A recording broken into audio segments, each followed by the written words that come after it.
ও বাবা, মৃত্যুর পরের জীবনটা বড় ভয়ঙ্কর, আবার কারোর জন্য বড় আরামদায়ক। আমার দুনিয়ার কর্ম যেমন মৃত্যুর পরবর্তী জীবন তেমন। দুনিয়ার কর্ম যদি ভালো হয় মৃত্যুর পরবর্তী জীবন ভালো হবে, দুনিয়ার জীবন যদি খারাপ হয় মৃত্যুর পরবর্তী জীবন খারাপ হবে। কথা কন্যা ঠিক না বেঠিক? হুজুর কেমন করে? একটু শুনেন আল্লাহ তাআলা কোরআনুল কারীমে কি ঘোষণা করে। আল্লাহ তাআলা বলে, বান্দা ইয়া আইয়ুহাল্লাযীনা আমানুত্তাকুল্লাহা ওয়াল তানজুর নাফসুম মা কদ্দামাত লিগাদিন ওয়াত্তাকুল্লাহা ইন্নাল্লাহা খাবীরুম বিমা তা'মালুন। আল্লাহ কয়, বান্দা তোমরা যারা ঈমান এনেছো, ওয়াত্তাকুল্লাহ তোমরা আমি আল্লাহকে ভয় করো, ওয়াল তানজুর তোমাদের প্রত্যেকের তাকানো উচিত, নাফসুম মা কদ্দামাত লিগাদ তোমাদের পূর্ববর্তীদের দিকে তারা তাদের আগের জন্য কি প্রেরণ করেছে।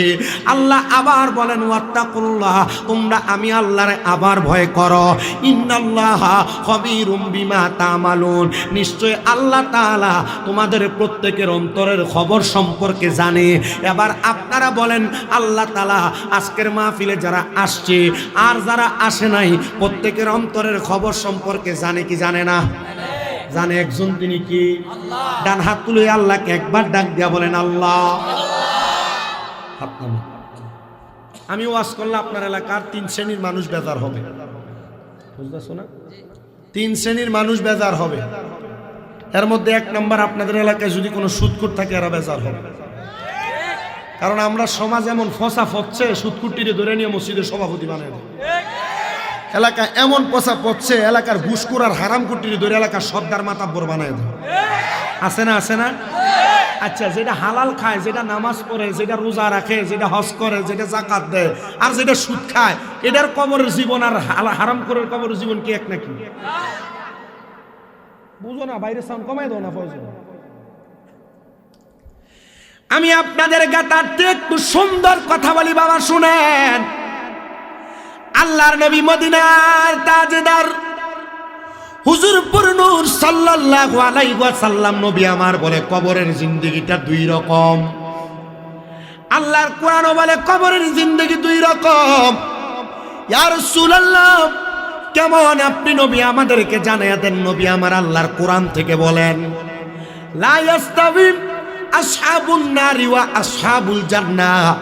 আল্লাহ বলে জান্নাতি আর জাহান্নামী তারা এক রকম না। আল্লাহ কেন না? আল্লাহ জানায়া দেয়, বান্দা আসহাবুল জান্নাতি হুমুল ফাইজুন, যারা জান্নাতি তারা হলো সফল কাম। আল্লাহ আপনার কাছে আমরা জানতে চাই, আপনি বলেন না জান্নাতীরা যদি সফল কাম হয় তাহলে যারা জাহান্নামী তাদের অবস্থাটা কেমন?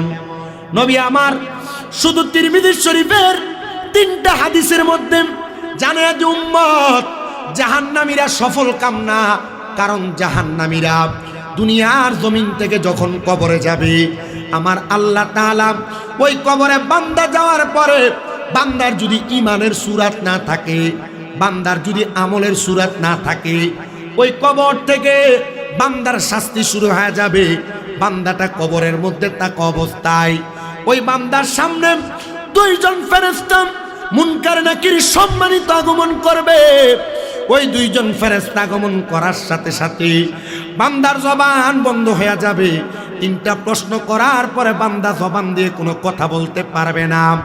ইয়া রাসূলুল্লাহ, কথা বলতে পারবে না। বান্দার অবস্থাটা কেমন হবে? বলে কবরের পরে বান্দার জন্য একটা ঠিকানা আছে, যে জায়গাটার নাম হলো হাসরের ময়দান। যে হাসরের ময়দানের মধ্যে এলাকার নামাজিরাও থাকবে, বেনামাজিরাও থাকবে, এলাকার রোজাদাররাও থাকবে, বেরোজদারটাও থাকবে, এলাকার পর্দাশীল মহিলাটাও থাকবে, বেপর্দা মহিলাটাও থাকবে। নবী গো, যদি সব মানুষ হাসরের ময়দানে থাকে তাহলে আপনি বলেন না গো নবী, কার কেমন লাভ হবে? হাসরের ময়দানটা তো বড় ভয়ঙ্কর ময়দান। নবী আমার বলে, শুধু ভয়ঙ্কর না, হাসরের ময়দানটা তামার এমন উত্তপ্ত গরম হবে গো। অনেক মানুষ হাসরের ময়দানের মধ্যে ছাপা রাখার সাথে সাথে তাদের পায়ের গালিচাগুলো একবারে গলে গলে যাবে। আরে শুধু গরম হবে না, এরা শুধু পানির জন্য পিপাসার্ত হয়ে যাবে। এদের মাথার একবারে 4 আঙ্গুল উপরে, 1 বিঘত উপরে আমার আল্লাহ তাআলা 12টা সূর্যের তাপ লাগায় দিবে। বান্দাটা আফসুস আফসুস আফসুস করতে থাকবে। শুধু তাই তাই না, মা সন্তানের সামনে, সন্তান বাবার সামনে, বাবা সন্তানের সামনে উলঙ্গ অবস্থায় হাসরের ময়দানের মধ্যে চলাফেরা করবে। নবীর সাহাবী হযরত আনাস ইবনে মালিক রাদিয়াল্লাহু তাআলা আনহু প্রশ্ন করি, ইয়া রাসূলুল্লাহ, হাসরের ময়দানে যে মা সন্তানের সামনে, সন্তান বাবার সামনে, বন্ধু বান্ধব আত্মীয় স্বজন সবাই সবার সামনে উলঙ্গ অবস্থায় দাঁড়ায়া যাবে, তাদের কি একজন আর একজনের দিকে তাকাবে না? নবী আমার চোখ মুবারকের পানি মুবারক গুলা ছেড়ে দিলেন, কান্না করেন আর ডাক দিয়ে বলেন, এ জগতের মানুষ, আমার সাহাবায়ে কেরাম শুনো, একজন আর একজনের দিকে তাকাইবে কেমনে গো? বলে কেন গো, কেন তাকাইবে না? আরে তাকানোর মতো কোনো সময় নাই। এদের মাথার উপরে যখন সূর্যের তাপটা পড়তে থাকবে, এদের মগজগুলা টকবক টকবক করে ফুইটা ফুইটা এদের কানের ছিদ্রগুলা দিয়ে বের হবে, আফসোস করতে থাকবে, একজন আর একজনের দিকে ফিরেও তাকাবে না। শুধু ফিরেও তাকাবে না এই কথা বললে চলবে না। আইরে হাসরের ময়দানে এমন কষ্ট, তারা আবদার করবে, আল্লাহ একটু তরল পানি যদি পাওয়া যাইতো তাহলে আমরা আমাদের জীবনটারে ঠান্ডা করতাম, আমাদের দেহটারে ঠান্ডা করতাম। আল্লাহ তাআলা ওই পুরো হাসরের ময়দানের মধ্যে মানুষের শরীর থেকে এমন ঘাম ঝরাইয়া দিবে, ঘাম কারো কারোর পায়ের গিরা পর্যন্ত, কারো কারো নাভি পর্যন্ত, কারো কারো বুক পর্যন্ত, আবার কেউ ঘামের সাগরে সাঁতার কাটতে থাকবে। ইয়া রাসূলুল্লাহ, ইয়া হাবিবাল্লাহ, নবী এমন কষ্ট তো আপনার উম্মত সহ্য করতে পারবে না। নবী আমার জানাই, উম্মত কষ্ট করতে পারবে না, তাহলে জান্নাতি জিন্দেগিটা বানাও। আপনারা বলেন, ও পইয়া বাড়ির মুসলমানেরা, আমাদের জিন্দেগিটা জান্নাতি জিন্দেগি বানানোর দরকার আছে না নাই? জবান খুলে কয় না, আছে না নাই? কেমন জান্নাতি জিন্দেগি মানুষ যখন হাইহুতাশ হাইহুতাশ আফসোস করতে থাকবে, ওই কঠিন মুসিবতের হাসরের ময়দানের মধ্যে মানুষগুলার অবস্থা এমন হয়ে যাবে, মানুষগুলা চিন্তা করতে থাকবে, কিরে হাসরের ময়দানে এত আযাব কেন দেওয়া হয়? নামাজি বেনামাজি, রোজাদার বেরোজদার, হালাল খোর হারাম খোর, সবাই হাসরের ময়দানে একসাথে আযাবের শিকার হয়ে যাবে। কিন্তু আকায়ে নামদার, তাজদার মদিনা, হুজুরপুর নূর সাল্লাল্লাহু আলাইহি ওয়াসাল্লাম নবী আমার বলেন, উম্মত না না না, হাসরের ময়দানে সবাই কষ্টের শিকার হবে না। যখন হাসরের ময়দানে আমার আল্লাহ তাআলা কঠিন শাস্তি, কঠিন আযাব মানুষকে দেওয়া শুরু করে দিবে, ওই কঠিন মুসিবতের সময় মানুষগুলা যখন আফসোস করতে থাকবে, ডান দিক থেকে বাম দিক থেকে, সামনের দিক থেকে পেছন দিক থেকে, এমন ভাবে হাসরের ময়দানে আগুনের কুণ্ডলি জ্বালায়া দিয়া মানুষগুলাকে একাকার করে একসাথে পাকড়াও করে একটা কন্যারের মধ্যে আলাদা করে দেওয়া হবে। মানুষগুলা যখন একটা জায়গাতে উপস্থিত হয়ে যাবে, নবী আমার বলেন, উম্মত আমি নবীজি তখন পশ্চিম দিক থেকে হাসরের ময়দানে আগমন করব।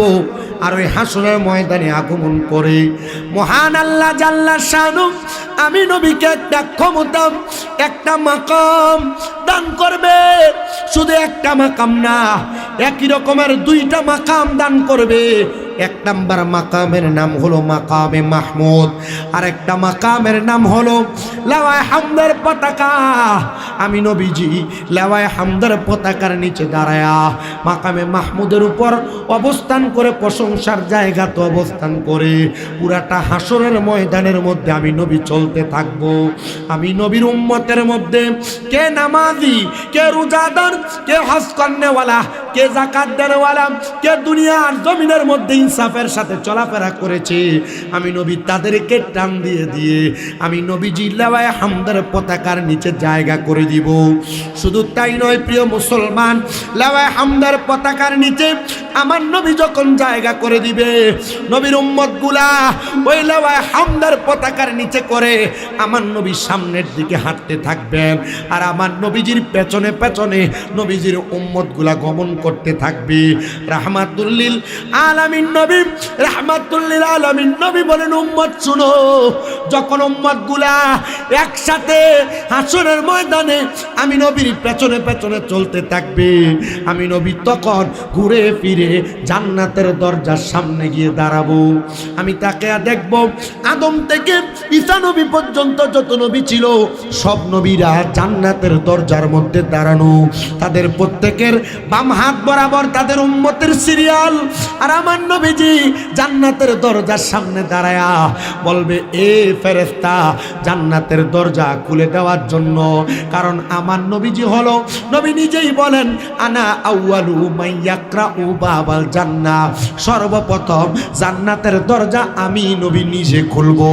নবী আমার বলবে, এ ফেরেশতা জান্নাতের দরজা খুলে দাও। ফেরেশতারা জবাব দিবে, মানেন তা কে আপনি? নবী আমার বলবেন, আনা মুহাম্মাদুর রাসূলুল্লাহ সাল্লাল্লাহু আলাইহি ওয়াসাল্লাম। জোরে সরে পড়ি সুবহানাল্লাহ। নবী আমার যখন এই কথা বলবেন, ফেরেশতা জবাব দিবেন, হ্যাঁ আপনার সম্পর্কে আমি জানি, আপনার সম্পর্কে আমাকে বলা হয়েছে, দরজা খুলে দেওয়া হবে আর নবীজি উম্মতগুলাকে জান্নাতে প্রবেশ করাবেন। শুধু জান্নাতে প্রবেশ করাবেন না, প্রিয় মুসলমান ভাইরা আমার শুনেন গো, অন্তরের কানটা লাগে শুনেন, জান্নাতের মধ্যে প্রবেশ করায়া নবী আমার আল্লাহ তাআলার দরবারে দোয়া করবে, ইয়া রাব্বে কারীম, আমার উম্মতের মধ্যে যারা গুনাহগার, আপনি না বলেছেন শাফাতিনি আহলিল কাবাইরি মিন উম্মতি, আমার উম্মতের মধ্যে যারা কবিরা গুনাহ করেছে আমি নবী তাদের জন্য সুপারিশ করে তাদেরকে জান্নাতে নিতে পারবো। নবী গো, আপনি একটা বার আমাদেরকে দেখা দেন না গো নবী, তারা কারা, তারা কোথায় গো? আমার নবীজি তখন হাসরের ময়দানে আর নামবেন না, জান্নাতের দরজার চৌখাটের মধ্য থেকে হাসরের ময়দানের বরাবর নবীজির কপাল মুবারক দ্বারা সেজদার মধ্যে অবনত হয়ে যাবেন। আর নবী ততক্ষণ পর্যন্ত সেজদা থেকে নবীজির মাথা মুবারক উঠাবেন না, যতক্ষণ পর্যন্ত আখিরি নবীর এক একটা উম্মতকে আল্লাহ তাআলা জাহান্নাম থেকে জান্নাতের মধ্যে প্রবেশ করাইছেন। এ পইয়া বাড়ির বাবারা শুনেন, অন্তরের কানটা লাগায় নবী আমার বলেন, এটা তো উম্মতের রূহের সাথে আল্লাহ তাআলার ফেরেশতাদের আচরণ, কিন্তু উম্মতের রূহটা যখন কবজ করা হবে, উম্মতের দেহটা দুনিয়ার জমিনের মধ্যে যেমন ঠিক তেমন করে থাকবে।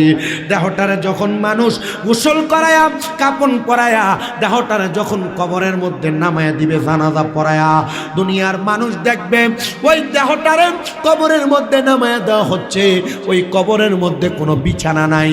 কিন্তু আমার আল্লাহ তাআলার প্যারা হাবিব বলেন, উম্মত শোনো, উম্মতের দলেরা, যখন কোনো মুমিনকে, যখন কোনো নামাজিকে, যখন কোনো ফরেজগারকে, যখন কোনো সালেহিনকে, যখন কোনো আবিদিনকে, যখন দুনিয়ার কোনো হক বান্দাকে কবরের মধ্যে রাখা হয়, আল্লাহ তাআলার তিনজন রহমতের ফেরেশতা ওই কবরের মধ্যে জান্নাতের বিছানা বিছিয়ে দেয়। ওগো নবীজি, জান্নাতের বিছানা বিছিয়ে দেয়, ওই বিছানার মধ্যে উম্মতে মুহাম্মদীরা কেমন করে থাকে? নবী গো, তার তো দেহের মধ্যে কোনো রূহ নাই, তাহলে তার দেহটা কবরের মধ্যে জান্নাতি বিছানার স্বাদ পাবে কিভাবে? নবী আমার জানায়া দেয়, না না না না, দেহের মধ্যে রূহ নাই, এই কথাটা উম্মত মনে রাখবা। যারা মুমিন, যারা নামাজি, যারা মুত্তাকি, এদের দেহের মধ্যে রূহটাকে আবার প্রত্যাবর্তন করে দেওয়া হয়, রূহটাকে ফিরিয়ে দেওয়া হয়। কেমন করে গো নবী? নবী আমার জানিয়ে দেয় কেমন করে করে, শুনো, যখন একজন মুমিন বান্দার রূহটা কবজ করা হয়, রূহটা কবজ করে আজরাইল আলাইহিস সালাতু ওয়াস সালাম সামনের দিকে অগ্রসর হয়ে যায়। সামনের দিকে যখন অগ্রসর হয়ে যায়, আর মালাকুল মাউত আজরাইলকে ওই মুমিন বান্দার রূহ ডাক দিয়ে বলে, এ আজরাইল, তুমি আমার রূহটা কোথায় নিয়ে যাও? আর এত আস্তে আস্তে কেন নিয়ে যাও? তুমি যদি জানতা আমার আমার আল্লাহ তাআলা আমার জন্য কত মহামূল্যবান পুরস্কার রেডি করে রাখছে, তাহলে তুমি আমার রুহুটা এত আস্তে আস্তে নিয়ে যাইতা না, আরো তাড়াতাড়ি করে আমার রুহুটা নিয়ে যাইতা। রে আজরাইল, আজরাইল শুনো, আমার রুহুর যেই মূল স্থান, আমার রুহুটারে সে জায়গায় ফিরিয়ে দাও। আজরাইল আলাইহিস সালাতু ওয়াস সালাম মুমিন বান্দার রুহুটারে নিয়ে সামনের দিকে অগ্রসর হতে লাগবেন। আজরাইলের হাতের মধ্যে মুমিন বান্দার রুহুটা থাকবে না, থাকবে না, থাকবে না। হুজুর কেন থাকবে না? বাইন মাছ ধরার সময় হাত থেকে যেমন ভাবে মাছটা পিছলায় পিছলায় চলে যায়, মুমিন বান্দার রুহুটা তেমন ভাবে আজরাইলের হাত থেকে পিছলে যাবে। এবার যখন আজরাইলে মুমিন বান্দার রুহুটা নিয়ে প্রথম আসমানের দরজার মধ্যে যাবে, আসমানের ডাইন দিকে 19 জন ফেরেশতা, বাম দিকে 19 জন ফেরেশতা। ফেরেশতাগুলা বলবে আহলান ওয়া সাহালান, মারহাবান মারহাবান দুয়ুফুর রহমান। আল্লাহর মেহমান বলে বলে ফেরেশতারা মুমিন বান্দার রুহুরে স্বাগতম জানাবে।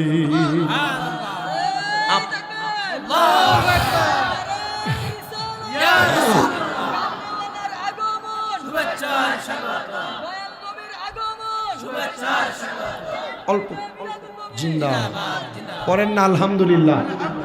নামাজি হওয়া লাগবে, রোজাদার হওয়া লাগবে, মুত্তাকি হওয়া লাগবে, মুমিন হওয়া লাগবে, ফরেজগার হওয়া লাগবে।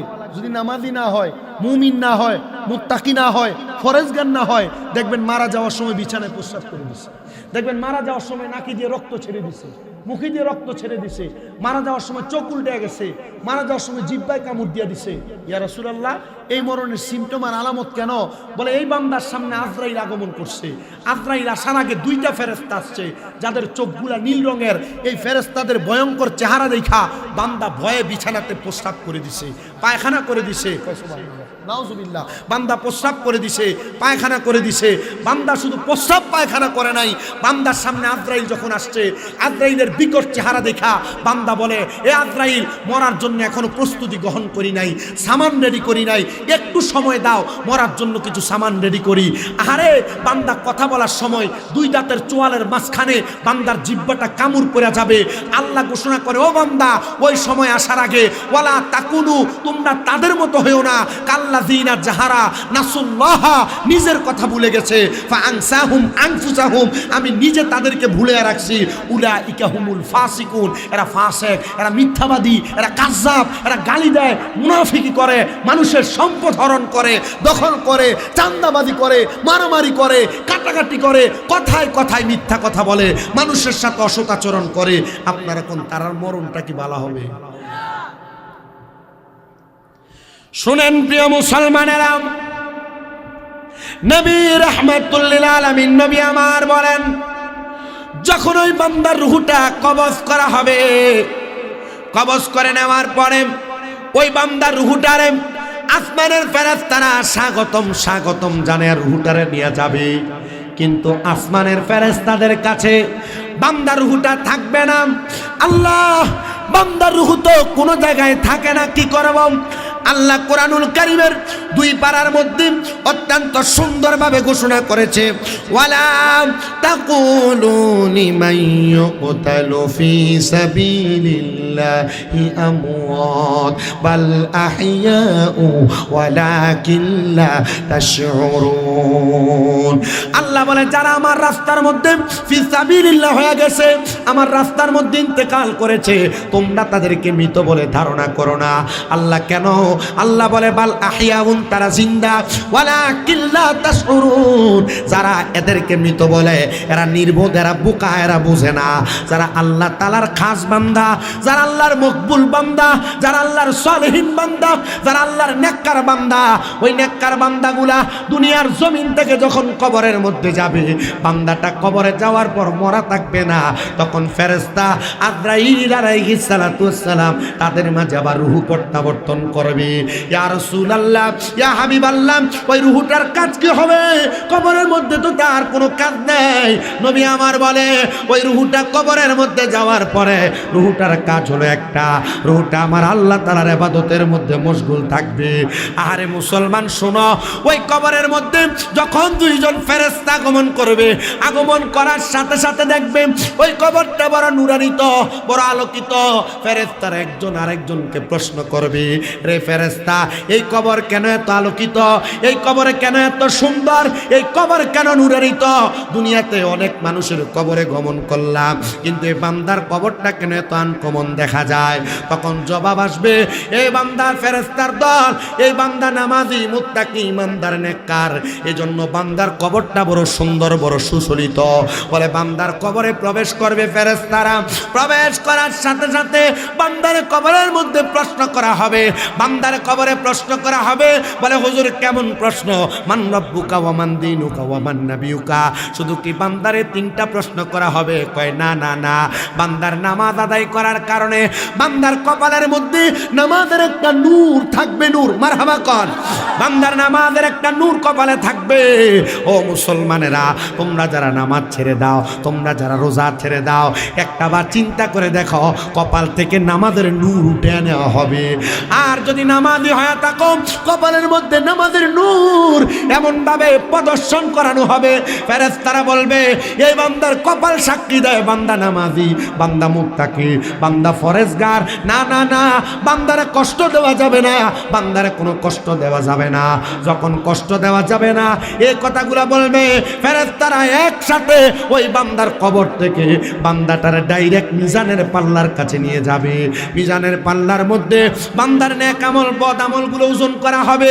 লক্ষ্য করে দেখা যাবে বান্দার আমল নামার মধ্যে গুনাহ যেমন, বান্দার আমল নামার মধ্যে সওয়াব তেমন। কিন্তু বান্দা জান্নাতে যাওয়ার জন্য যে 1% সওয়াব লাগে, সেই 1% সওয়াব বান্দার কাছে নাই।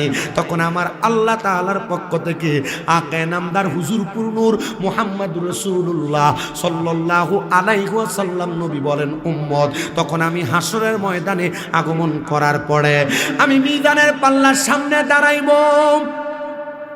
মিজানের পাল্লার সামনে দাঁড়াইম আমি নবী, মিজানের পাল্লার মধ্যে আমি একটা সাদা কাগজের টুকরা প্রবেশ করাইয়া দিব। যে কাগজের টুকরাটা নেক আমলের পাল্লার মধ্যে দেওয়ার সাথে সাথে ওই কাগজের টুকরাটার ভারে ওই নেক আমলের পাল্লাটা ভারী হইয়া নিচের দিকে নামতে থাকবে। মায়ার নবী রাহমাতুল লিল আলামিন নবী, আপনি বলেন না গো, এই কাগজের টুকরা দিয়া বান্দার নেক আমলের পাল্লা যখন ভারী হবে, বান্দার মিজানের পাল্লার পরে আর কি বিপদ আছে? বলে আর একটা বিপদ আছে। ওই বিপদটা যদি বান্দা পারাপার হইয়া যাইতে পারে, তাহলে বান্দার আর কোনো চিন্তা নাই, কোনো টেনশন নাই। নবীজি কোন বিপদ? নবী আমার বলে সেটা হলো ফুলসেরাত। সিরাত কেমন নবী? বলে এমন ধারালো, চুলের চাইতে চিকন। ওই ফুলসেরাতের মধ্যে যখন কোনো বান্দা বেনামাজি হারামখোর হইয়া পা রাখবে, সাথে সাথে ওই ফুলসেরাতের নিচে আল্লাহ তাআলা জাহান্নাম সাজাইছে। বান্দা ডাইরেক্ট জাহান্নামের অতল গহ্বরের মধ্যে পতিত হবে। শুধু অতল গহ্বরে পতিত হবে না, পতিত হবে না, যদি বান্দা নামাজি মুত্তাকি হয়, বান্দা বিসমিল্লাহ বলে ফুলসেরাতের মধ্যে তার ডান পাটা রাখবে, আর আলহামদুলিল্লাহ বলে বান্দা বান্দার বাম পাটা উঠাবে। বান্দা তাকায়া দেখবে বান্দা ফুলসেরাতের এই পার থেকে ওই পারে হাজির হয়ে গেছে। জোরে জোরে বলেন সুবহানাল্লাহ। প্রিয় মুসলমান ভাইরা আমার, একটু মনোযোগ লাগান। আমি আপনাদেরকে শুধু একটু সময় কষ্ট দিচ্ছি, শুনেন শুধু। পরবর্তী আলোচকগুলো আপনাদের কাছে ধারাবাহিকভাবে বয়ান করবে। আসার সাথে সাথে রাস্তায় কংসনগর বাজার, ময়নামতি সাবের বাজার, আবার দুইটা দেখি আপনাদের এলাকার পশ্চিম সিংহের পরে জায়গায় জায়গায় জ্যাম। শুধু চিন্তা করে দেখলাম দুনিয়ার মানুষগুলো, দুনিয়ার হাহাকার, দুনিয়ার ব্যস্ততা, টাকা পয়সা, দন দৌলত, বাজার সদাই, পরিবার নিয়ে ব্যস্ত থাকতে থাকতে, এরা দুনিয়ার কাজে কর্মে ব্যস্ত থাকতে থাকতে এরা কখন জানি আল্লাহর ইবাদত করে। আমরাও গাড়ির মধ্যে থাকলে মাঝে মাঝে রানিংয়ে তাড়াহুড়ার কারণে গাড়িতে ইশারায় নামাজ আদায় করা লাগে। আমি চিন্তা করলাম যদি আমার এই অবস্থায় মরণ হয়ে যায়, ওই কবর থেকে কয়েকটা জায়গা দেখেন, কবর, হাসর, মিজান, ফুলসেরাত, এরপরে জান্নাত। কিন্তু আপনারা কি জানেন, একটা বান্দা যখন কবরে যাবে, কবরে যাওয়ার আগে বর্তমান যেই জামানা, আলমে দুনিয়া যেইটা, এই আলমে দুনিয়া এবং কবর এই দুইটার মাঝখানে একটা জায়গা আছে, মাকাম আছে, যে মাকামটার নাম হলো সাখরাতুল মাউতের বিছানা। ওই জায়গার মধ্যে প্রমাণ হবে কে জান্নাতে যাবে, কে জাহান্নামে যাবে, কে জান্নাতি আর কে জাহান্নামী। জান্নাতি আর জাহান্নামী কবরে যাওয়ার পর প্রমাণ হওয়া লাগবে না, ঠিক এই জায়গার মধ্যে প্রমাণ হয়ে যাবে। নবীজি, আমরা কোনো বেঈমান বেআমলের কথা বলতে আর শুনতে চাই না। আপনি বলেন না, যারা আপনি নবীকে মানছি, আপনি নবীর পথ মতে চলছে, এ পৈয়াবাড়ির যুব সমাজ, দাড়ি পাকা মুরব্বীরা, আপনারা যারা টাকা পয়সা দিয়া পৈয়াবাড়ি ঈদগাহ ময়দানের মধ্যে এত সুন্দর জান্নাতের বাগান সাজিয়েছেন, আপনাদেরকে আমার আল্লাহ তাআলা কেমন মরণ দান করবে? যারা নামাজ আদায় করে তাদেরকে কেমন মরণ দান করবে? নবী আমার শিখিয়ে দেয়, ওই বান্দাটার সামনে আজরাইলে 4 বার আসবে তার রুহটা কবজ করার জন্য, কিন্তু আজরাইল 4 বারে বান্দার রুহ নিতে পারবে না। কয়বার আসবে? আচ্ছা, আজরাইলকে বাধা দিয়ে রাখতে পারে এমন কোন ফিলার দুনিয়াতে জন্ম হইছে না? কারণ আজরাইল এক খাবার সাথে 40 মণ মাটি উঠাইছে। 40 মণ মাটি যে হাতের উপরে উঠে, এই হাতটা যদি আমার বুকের উপরে আর মুখের উপরে পড়ে, শব্দ হয়ে যেত না? হারাম কুট্টির আমি ঝাঁটা দিয়ে শব্দ করে গেছে।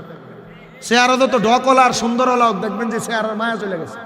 আর দেখবেন কালা বেড়া, নামাজ পড়ছে 5 ওয়াক্ত, মরার পরে মনে হয় হাসি দিয়ে রাখছে।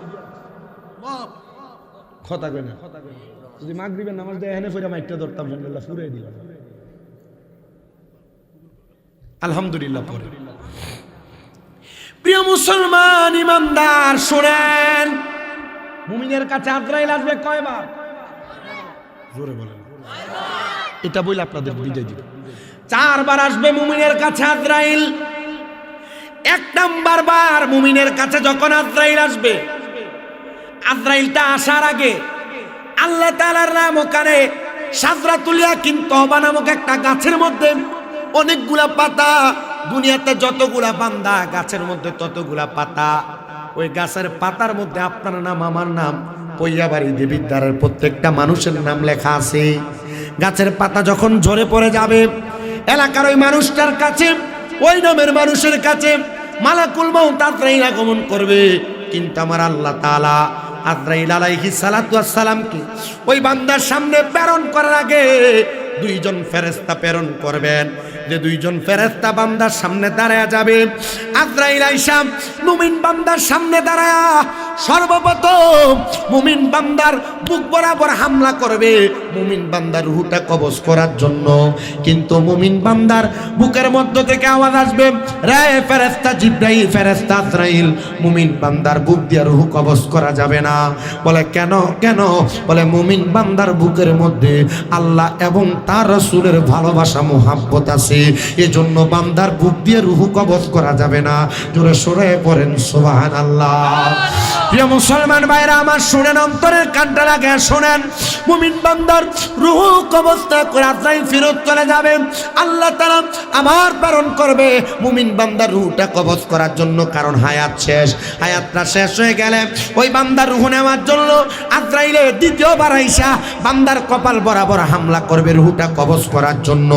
কিন্তু বান্দার কপালের মধ্য থেকে 2 জন ফেরেশতা বাধা দিবে, রে আজরাইল, বান্দার কপাল দিয়ে রূহ কবজ করা যাবে না।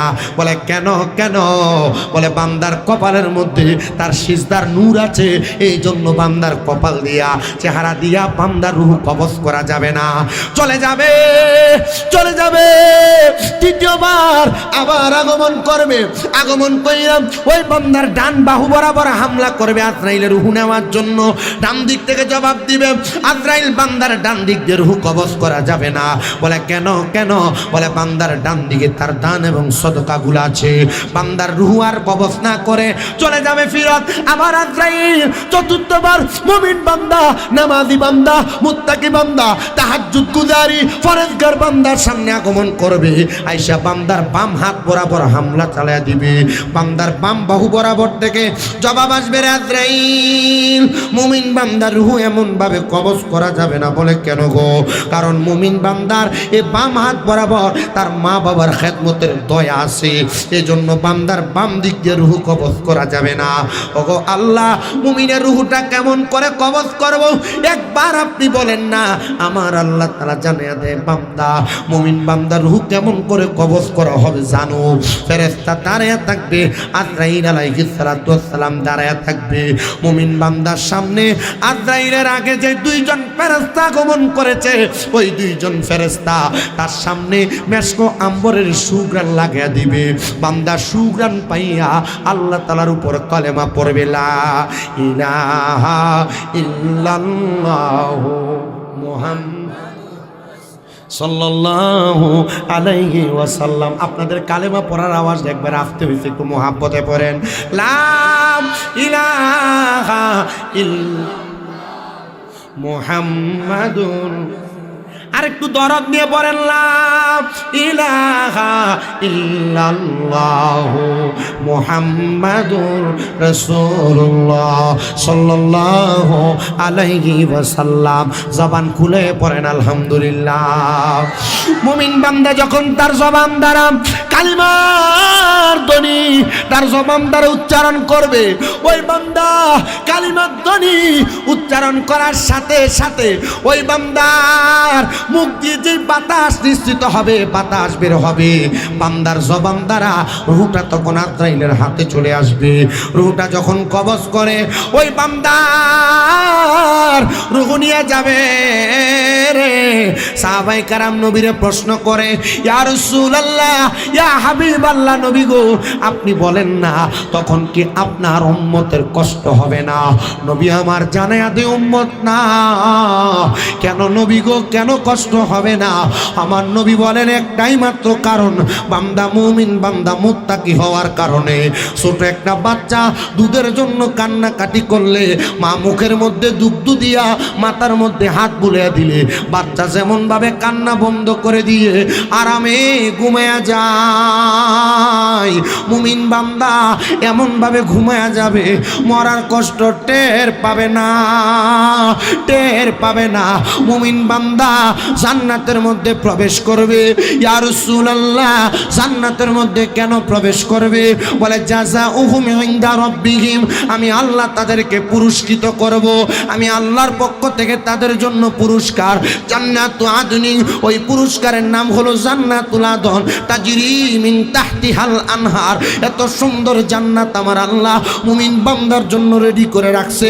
এ পইয়া বাড়ি শাহিদগা ময়দানের জান্নাতের বাগান যে গ্রামবাসীরা সাজাইলা, শোনো আল্লাহ তাআলা মুমিন বান্দা, মুত্তাকি বান্দা, মুসলিম বান্দা, আবেদ বান্দা, ফরেজগার বান্দার জন্য যেই জান্নাত রেডি করে রাখছে, আল্লাহ বলে তাজরি মিন তাহতিহাল আনহার। এত সুন্দর জান্নাত, জান্নাতের নিচে দিয়ে নহর প্রবাহিত হয়। এই মাসটা রজব মাস, আরবি এই রজব মাসের নামে নাম ওই জান্নাতের নহরকে আমার আল্লাহ রজব নামে নির্ধারণ করেছে। রজব লিখতে যেমন 4 হরফ লাগে, রজব নদীর মধ্যে আমার আল্লাহ তাআলা 4 প্রকারের পানি প্রবাহিত করবে। এক প্রকারের পানি হলো ইন্না আতাইনাকাল কাউসার, কাউসারের পানি।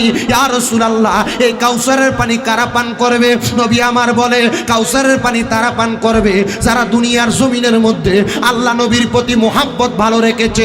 ইয়া রাসূলুল্লাহ, আর কোন পানি থাকবে? নবী আমার বলে দ্বিতীয় নাম্বার পানি শারাবাম তাহুরা। নবীজি কে পান করবে? নবী আমার জানায়া দেয় শারাবাম তাহুরা পান করবে তারা। নবীজি তারা কারা? বলে যারা কোনোদিন নেশা করে নাই। আর বাংলাদেশে নেশাগ্রস্ততার কারণে নেশা করে এমন বাড়া বাড়ছে, এলাকার কলগুলা তাহে না, চুরি করে লইয়া জাগা। আপনারা কোন এমন চেষ্টা মার্কা চোরও বাংলাদেশে আছে না? না,